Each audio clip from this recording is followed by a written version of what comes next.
अस्सलामुअलैकुम वरहमतुल्लाहि वबरकातुहू।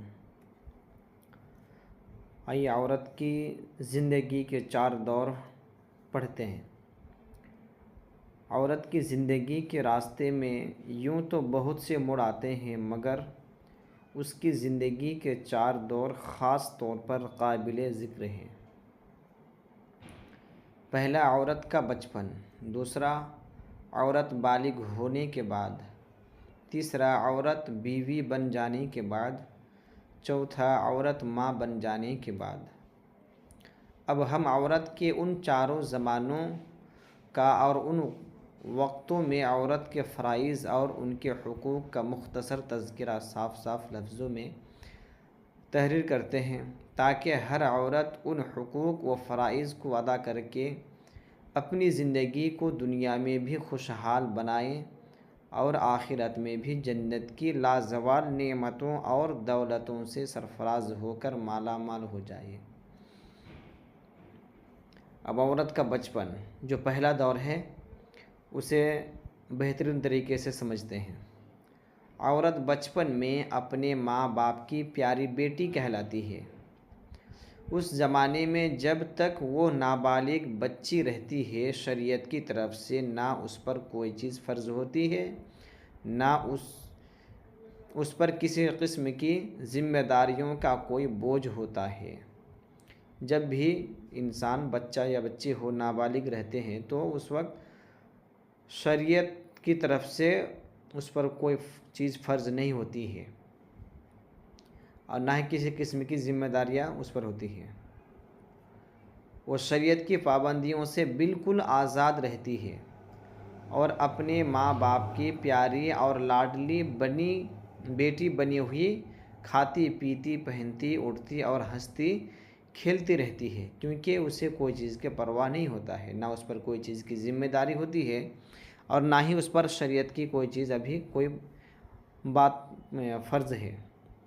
और वह उस बात की हक़दार होती है कि माँ बाप, भाई बहन और सब रिश्ता नाता वाले उससे प्यार और मोहब्बत करते रहें और उसकी दिल बस्तगी और दिलजुई में लगी रहें और उसकी सेहत व सफाई और उसकी आफ़ियत और भलाई में हर किस्म की इंतहाई कोशिश करते रहें, ताकि वो हर किस्म की फ़िक्रों और रंजों से फारिगुल बाल और हर वक्त खुश व खर्म और खुशहाल रहे।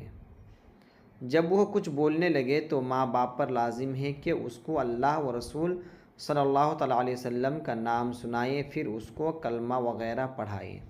जब तक वो नहीं बोलती है, बातचीत कुछ भी नहीं करती है, तब तक सबकी ज़िम्मेदारी ये है, भाई हो, बहन हो, माँ बाप वग़ैरह सब लोग, उनकी ज़िम्मेदारी यही है कि अभी ये बोल नहीं सकती, अभी इनको अच्छी तरीके से इनकी जो है दिलजुई की जाए, इसे खिलाते रहे, हंसाते रहें और हर किस्म की आसानियाँ उसके लिए पैदा करते रहें, और अभी करते भी हैं लोग। और जब वो कुछ बोलना सीखे तो सबसे पहले उसे अल्लाह और उसके रसूल का नाम सिखाना चाहिए। जब बात किया जाए तो फिर अल्लाह और उसके रसूल के नाम लेकर ही बात की जाए। इसमें बच्चे सुन सुनकर सीख जाएंगे और फिर जब ये भी सीख जाए तो उसके बाद फिर उन्हें कलमा वग़ैरह पढ़ाए जाए, यानी कुछ अच्छी बातें, अच्छी चीज़ ही उसे सिखाई जाए। जब वो कुछ ज़्यादा समझदार हो जाए तो उसको सफाई सुथराई के ढंग और सलीके सिखाए। उसको निहायत प्यार और मोहब्बत और नरमी के साथ इंसानी शराफतों की बातें बताएं और अच्छी अच्छी बातों का शौक़ और बुरी बातों से नफ़रत दिलाएं।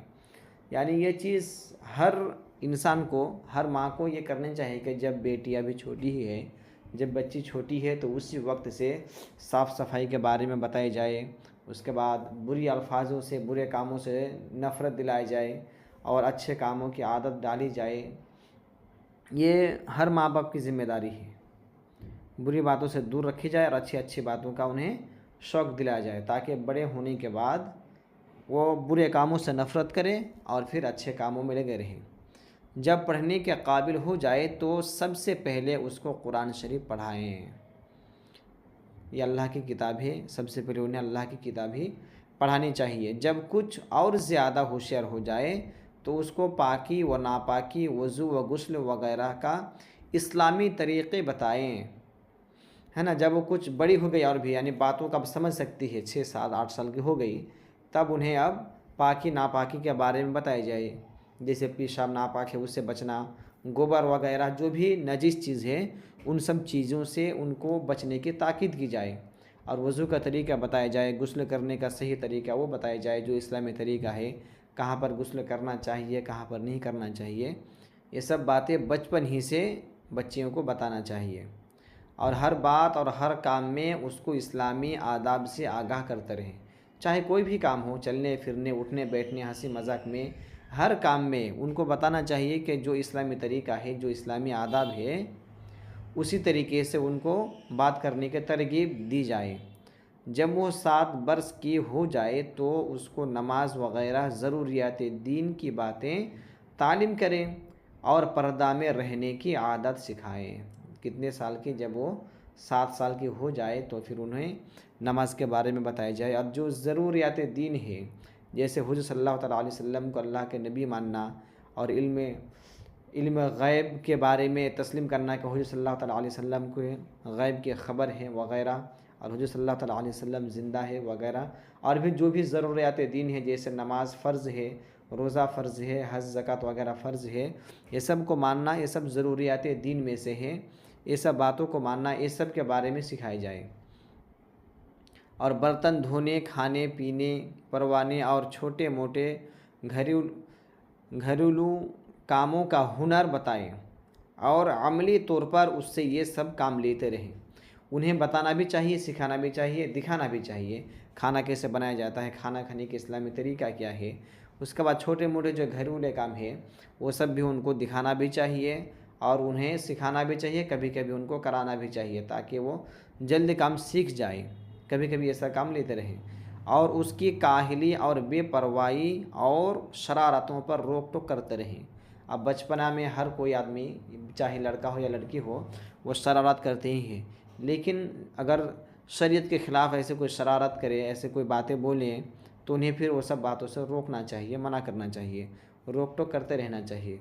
और ख़राब औरतों और बदचलन घरानों के लोगों से मेल जोल पर पाबंदी लगा दें। जो पड़ोसी है अगर उनके घर के लोग सही नहीं है, जैसे बुरी बातें सिखाते हैं और बदचलन यानी अच्छी चाल चलन नहीं है, गैरों से बातें करने के तरीका वगैरह गैरों से बातें करते हैं, तो ऐसे लोगों से अपनी बच्चियों को दूर रखना चाहिए, उन पर पाबंदी लगा दें और उन लोगों की सोहबत से बचाते रहें।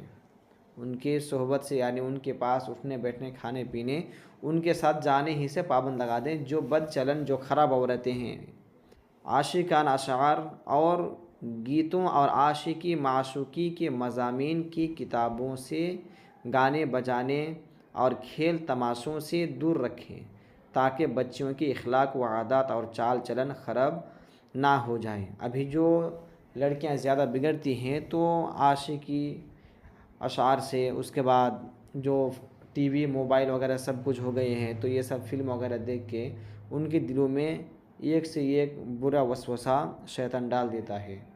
तो ये सब चीज़ों से, ये सब किताबों से, अशार से और जो चीज़ शरीयत के ख़िलाफ़ है ऐसे चीज़ों से अपने बच्चियों को दूर रखना चाहिए। गाने बजाने खेल तमाशे वगैरह ये सब से दूर रखें, हालांकि कभी उनको देखने भी ना दिया जाए, क्योंकि जो चीज़ इंसान देखता है वही चीज़ करने का भी बाद में दिल चाहता है।